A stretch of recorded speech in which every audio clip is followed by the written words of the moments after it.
Ranjit, it's a real pleasure to be with you again, and I reflect very cheerfully on our visits to Assam and what I've learned and what I've seen, and to other countries in the region, Bhutan and Nepal and Bangladesh and so on, and to appreciate with you the beauty and importance of that part of the world.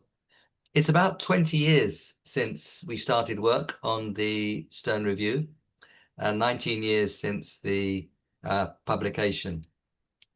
We began work on that review because we felt that unless the economic story comes in very strongly to environment, climate, biodiversity issues, we will not be able to move forward.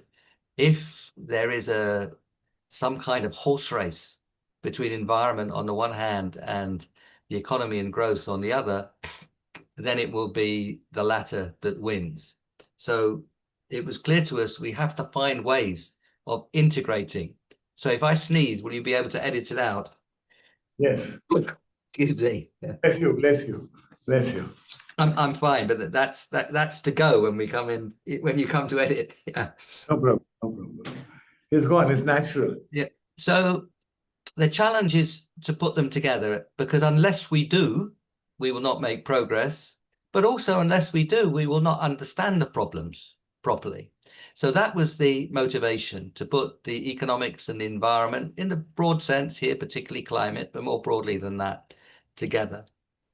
And one of the headline conclusions we came to is that this is a story of tackling both issues at the same time, environment and economic growth.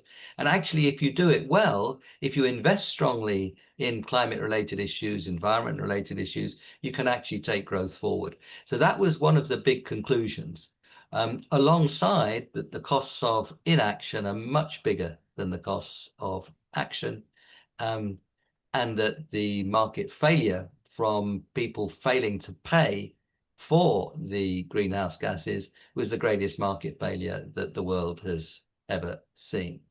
So unless you correct through policy, that is something that will cost you very deeply, in the sense that the cost of inaction is much bigger than the cost of action. So broadly speaking, that story of being able to combine the two, the story of cost of inaction being much bigger than the cost of action, and the greatest market failure the world's ever seen. Those were the three headline stories from the Stern Review. And I hope it did change the discussion, where people felt that no longer were these two things, environment and growth, inevitably in tension, that actually putting them together gave you a much better story than if you don't. And indeed, if you don't, that's the road to catastrophe. So that was a very broad story. Now, looking back, the science has got much worse than we thought. It was pretty worrying then when we wrote 20 years ago. It's even more worrying now. The science is really terrifying in terms of what could happen to us if we don't act very quickly, in terms of large parts of the world becoming uninhabitable, for example.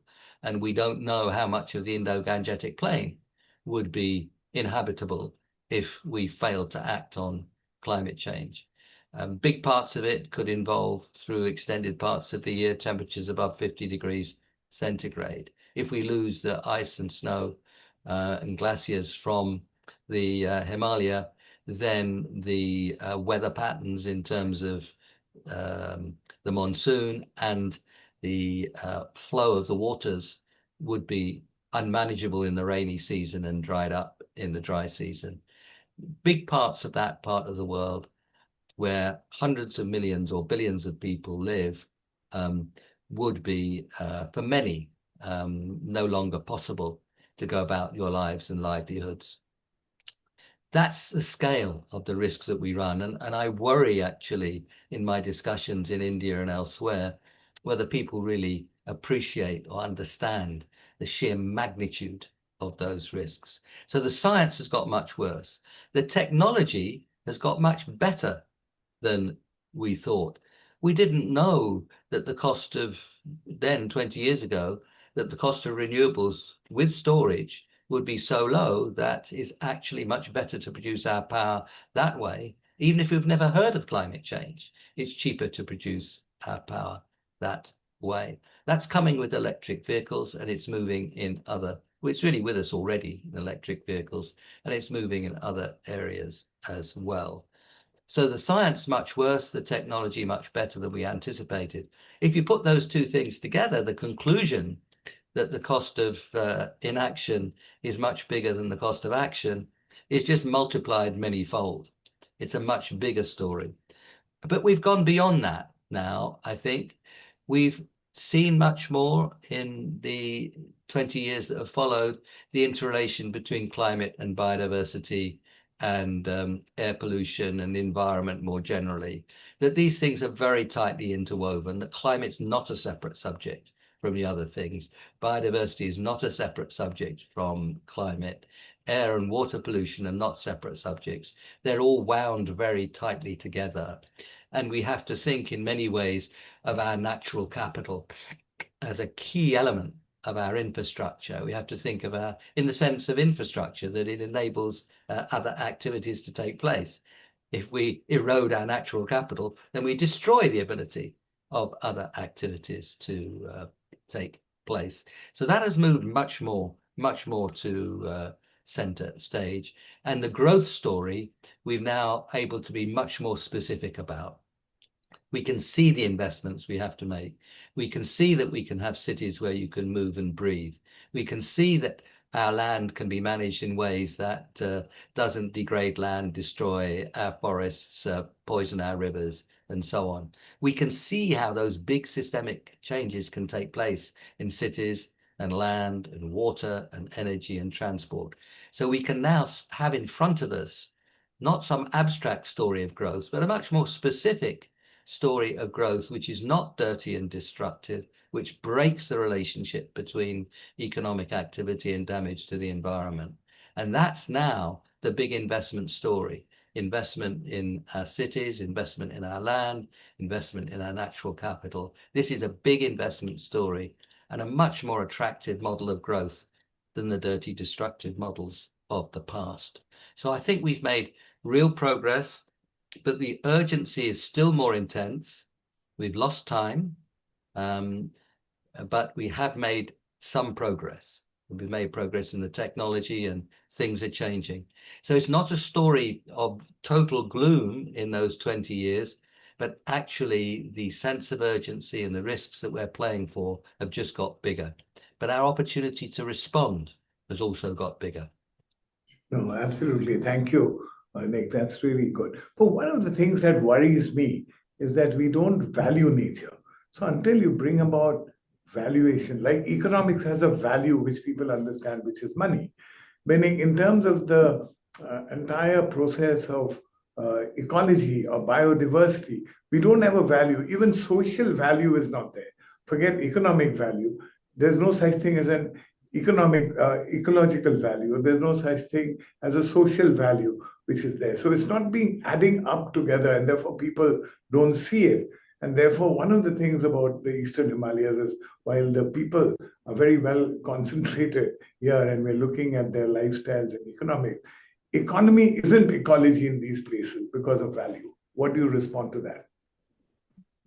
The challenge is to invest. It's to invest in a much better future, and a future that's sustainable, that offers to future generations opportunities at least as good as we had, assuming that they behave in a similar way to those that follow. That's the notion of sustainability. So what is it that shapes the opportunity for the next generation? It's their endowments of physical capital, the infrastructure and so on, and the houses, the human capital, their health and education particularly, the natural capital, the value of the endowments that we hold as a world, our forests and our waters and our land and our oceans and so on, and the social capital, how we're able to work together, how we trust each other, what the sense of community looks like, how our institutions function, inequality, and so on. So basically, what we pass to the future generation is 4 types of capital that determines whether or not they can have a chance anything like the one that we had: physical, human, natural, and social. You have to be able to invest in all those things, and you have to understand the returns to investing in all those things. The returns to investing in natural capital have to involve some valuation of the natural capital, in large measure in terms of the services it brings, in terms of water and air and so on, but also in terms of what it means to live in a beautiful environment and how we value that as part of where we live and who we are. So partly it's about the services, and partly it's which are very big, if you start to add them up in terms of water and air and land and so on. But it's also about the intrinsic valuation. Now, some of that you can get into the market, but you can't get all of it into the market. And that means that we as communities have to invest together. We know that the returns to those investments are high and that the whole community will reap those rewards. But it does mean that we have to invest together. So you can do it in part by valuation in terms of direct things which influence market behavior, but some part of it will have to be the community investing together. Absolutely. No, thank you. I think yesterday there was a discussion when we were with Bitu, and I think one of the discussion points that was which are the model countries for us to actually look at in today's world to say they have actually done a good job and it's actually inspirational to follow them in some way or the other for all the four elements that you talk about. I think the Scandinavian countries have done pretty well. I mean, in Norway, way over 90% of the vehicles sold are electric vehicles now. They run very efficient heating systems. Right. So they've gone a long way to decarbonize and to try to organize their societies in a way where their cities function. Copenhagen is a beautifully functioning city. Yeah. So those are the kinds of things that, a number of European cities, now have pedestrian only centers and so on and linked up public transport. So I think in terms of decarbonization and creating a way of life which is much more respectful and of nature and much easier to live, actually, they've done quite well. I think countries like Uruguay and Costa Rica have put natural capital very high on their agenda and are working largely in terms of carbon-free energy, but also investing in their environment. But unfortunately, as a world, we haven't done anywhere near as well as we should have done. But we mustn't be too negative. I mean, if you simply take the UK, we've cut emissions since 1990 by well over half, and the economy has grown by 80% or so. I'm not putting the UK up as an outstanding example in the league of the Scandinavians, not at all. But we have to recognize that emissions have fallen there. Emissions have fallen in European Union. Emissions have fallen in the United States. Emissions are peaking about now in China. There's a bit of argument whether they peaked last year, whether they peaked this year, whether they peaked next year. But it's about now in China. Well, that's something, right? That is a change. So we haven't gone anywhere near fast enough. Particularly, we haven't gone fast enough on natural capital. But nevertheless, there has been change. And the challenge now is not to start the change. The challenge now is to accelerate the change. No, absolutely. On that note, it's very interesting that this year, the country of honor at the Eastern Himalayan Economics Forum is Norway. So the ambassador of Norway is coming as the country that's going to lead the entire process at this time. So They've been very good on forestry, as you know, and supporting forestry elsewhere. And the one thing that we were going to discuss was COP30, and the Tropical Forest Forever facility, which was established there, was strongly supported by Norway. No, completely. In fact, You see, talking about COP30, one of the things that we found in measurement, it is not the four legs that you talk about only. We think that actually growing a forest is not only about carbon money. The growing a forest is about oxygen, growing a forest is about actually employment, growing a forest is soil conservation and fertility, growing a forest is disease control, growing a forest is the entire ecosystem of life from butterfly to bee. So actually, we've developed something called LEVAC, land, energy, waste, water, air, and carbon. So we've actually put all of it together to try and say, because we are leading in forests, and we have been able to map what is called what is a biodiverse forest, and we've come to about 50%. This biodiversity is so complex, it is not as if it is just some plants and trees and some animals and mushrooms. There's much more to it, primarily around soil and water. But one of the things that you said and you led in earlier discussions too is that why don't you look at what others have done? And one of the countries, therefore, we thought was Norway, and we are lucky that they've agreed to come. So, to your point, so I think we are on the right track, at least for inspiration and delivery and forestry and community and employment and economics, that kind of thing. We No, have you with your Naturenomics and Balipara and the Eastern Himalayas, you've been a major contributor to public understanding across the world, as well as, of course, to the way of life and the livelihoods of people in that region.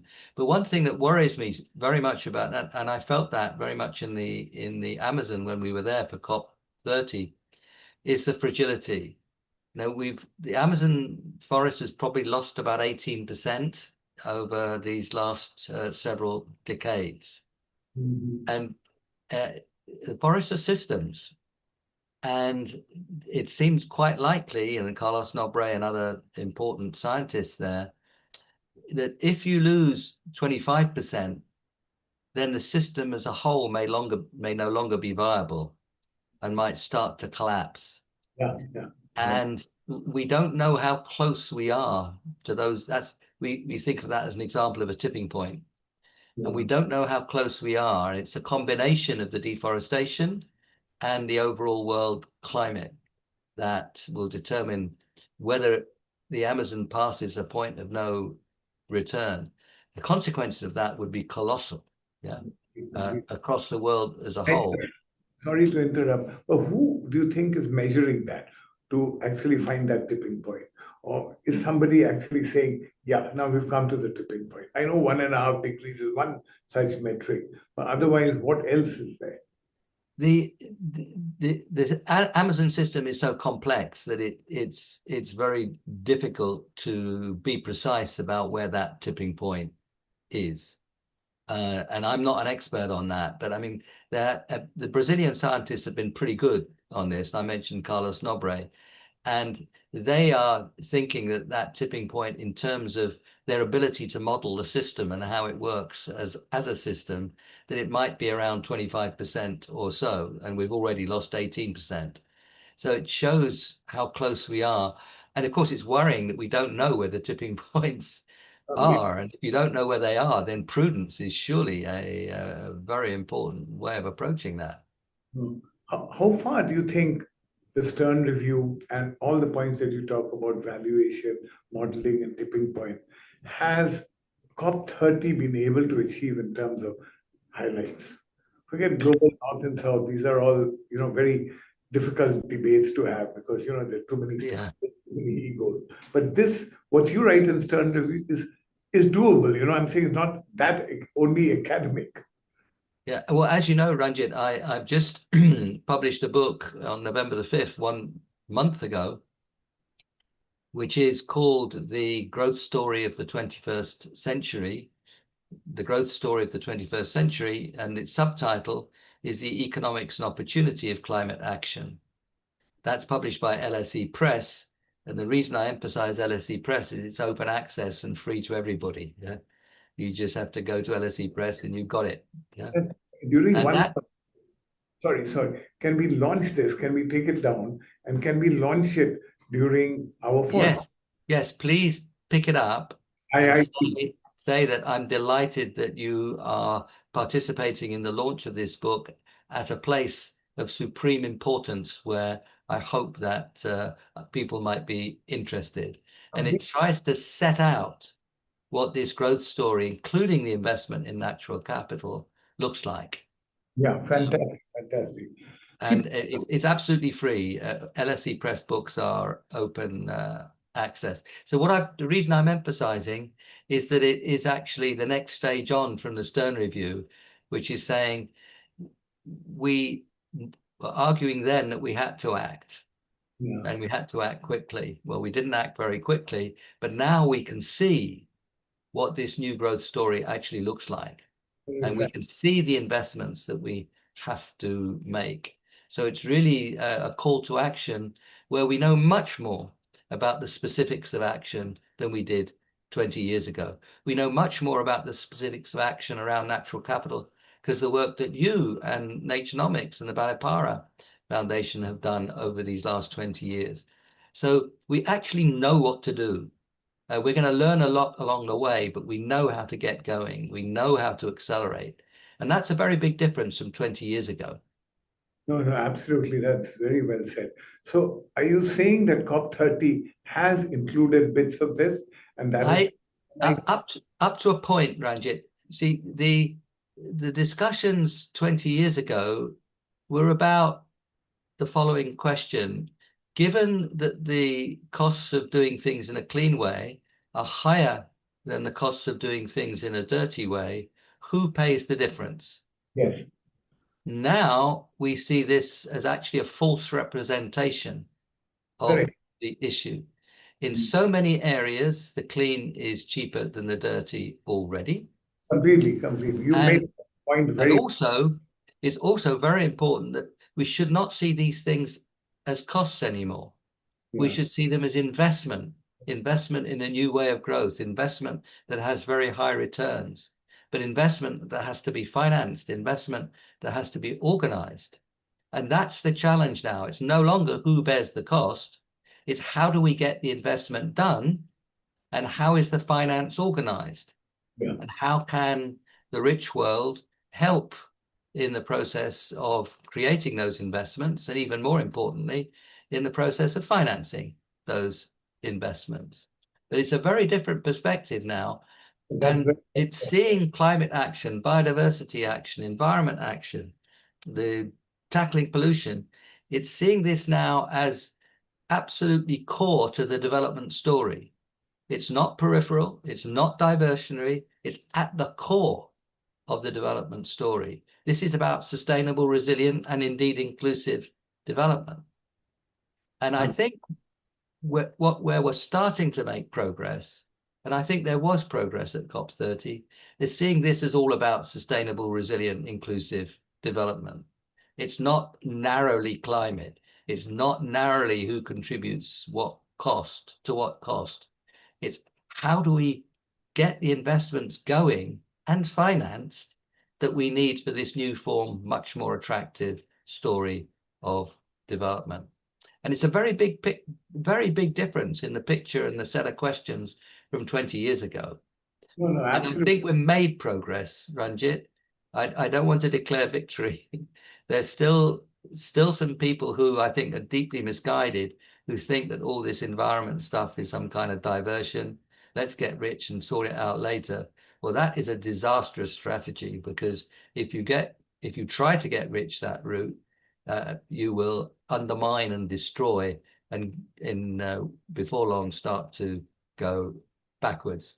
No, no, I agree. And I think you mentioned to me many years ago when you were going to China that China were giving it good thought. And, for example, the cost of solar energy has come down primarily because of China and what they have developed. And now the Mm. developing world is saying that actually that's not fair, that's unfair trade practice to actually bring down the cost of these solar panels because it's giving people like us cheaper power. So you don't even have to invest any future investments in underdeveloped countries. You're getting energy, which is the first part of anything, much cheaper and better and faster and cleaner.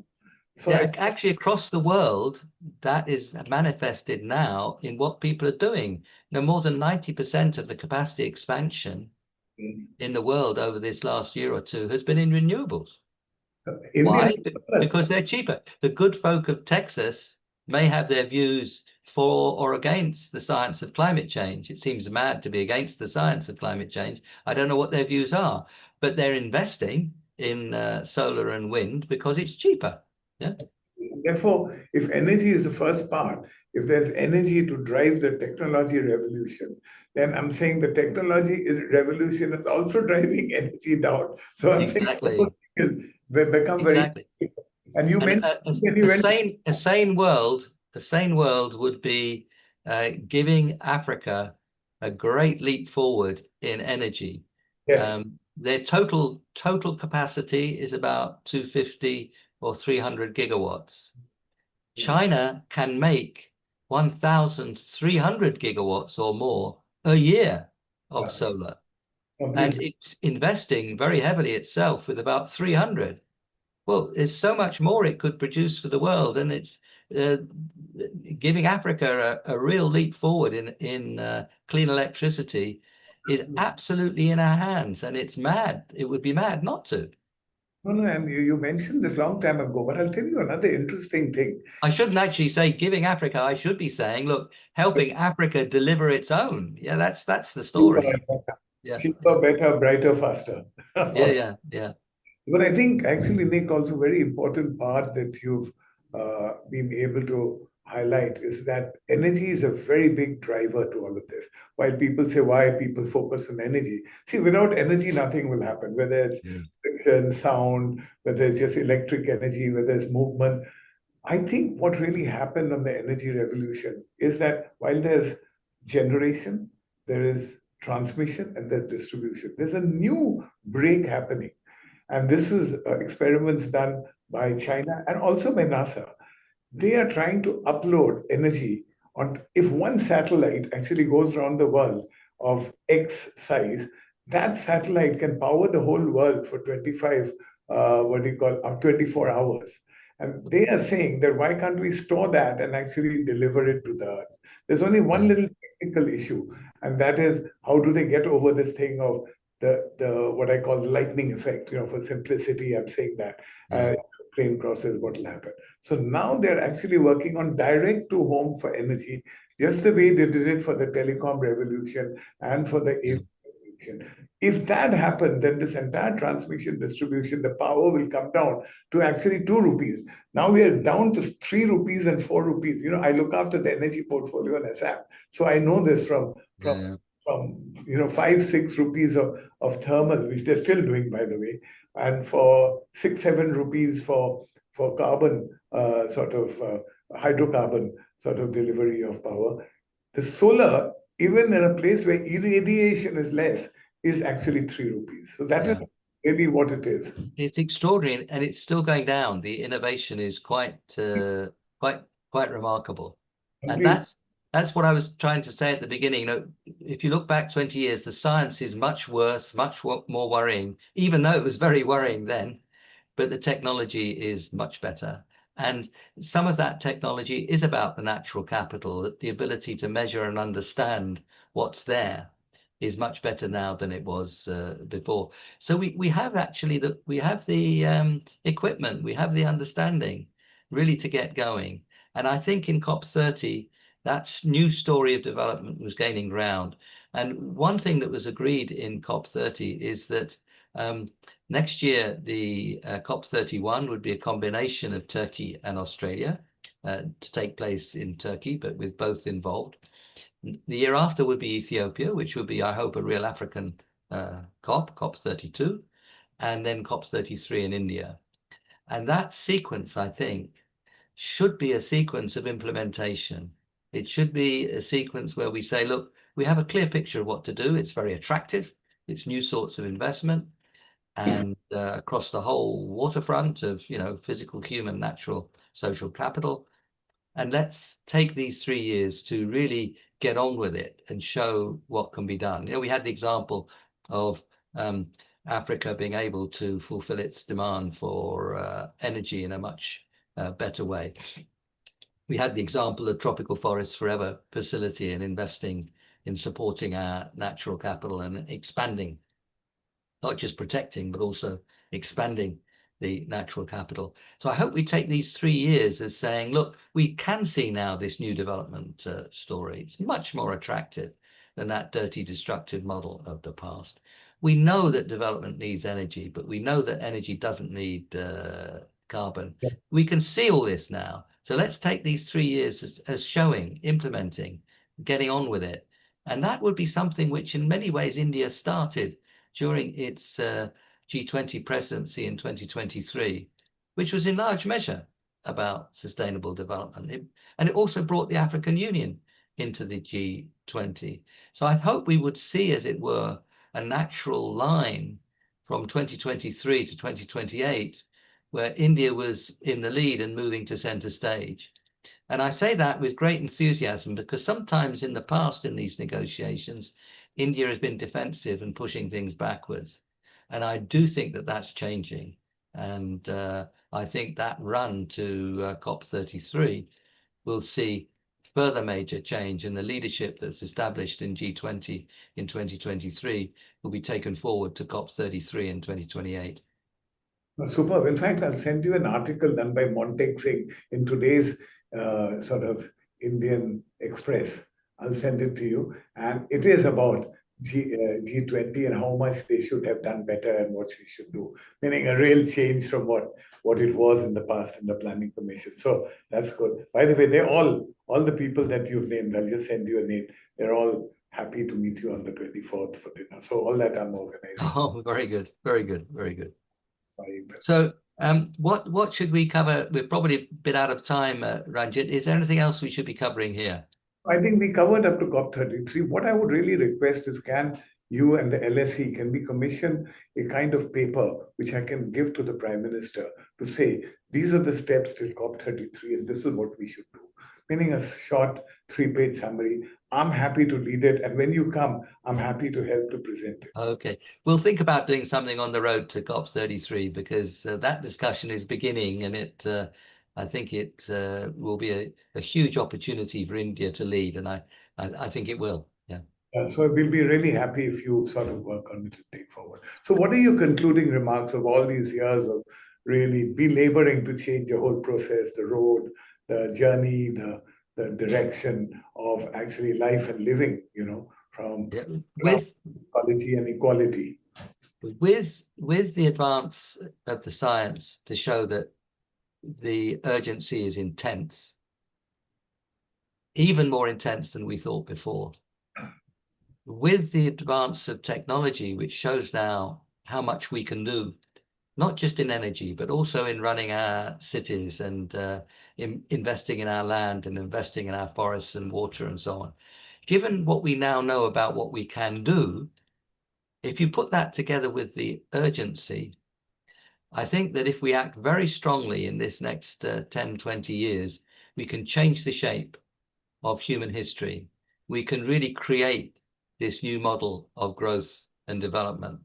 So I'm enormously optimistic now about what we can do.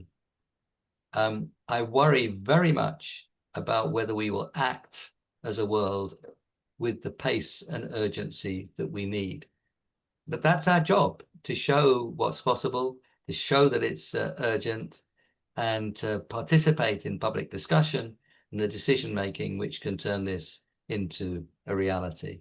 And if you look at the world, I think we have to recognize that the two giants, India and China, will be at the core of determining whether or not this now happens.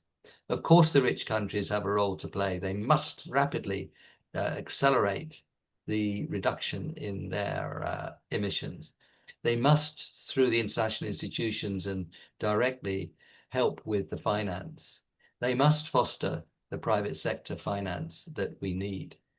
But I think if you look at the future now, it will be the giants of India and China, working, of course, with other parts of the world in Africa and Latin America, where the big decision making, where the decisions and actions that shape our future will take place.